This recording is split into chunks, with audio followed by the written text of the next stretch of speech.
এরাও পিঠা আম্মা পাঠাইছে।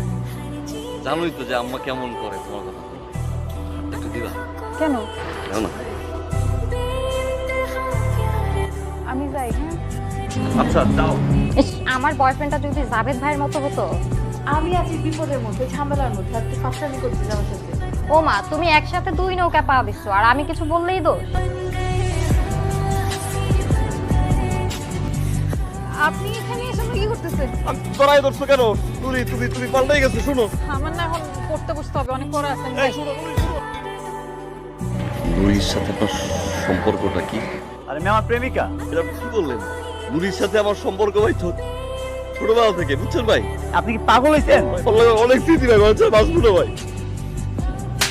আমি কবে বলছি আপনাকে আমি ভালোবাসি? আপনি শহরে আসেন, আমার গ্রামের মানুষ, এই জন্য আসেন, আমি সুন্দর করে দুটো কথা বলি, দেখা করি, তার মানে কি আমি আপনার ভালোবেসে ফেলছি? আপনি এগুলো ভেবে ফেলবেন? আপনি যদি নেক্সট টাইম আমার সামনে আসতে চেষ্টা করছেন না, তো আপনার খবর আছে।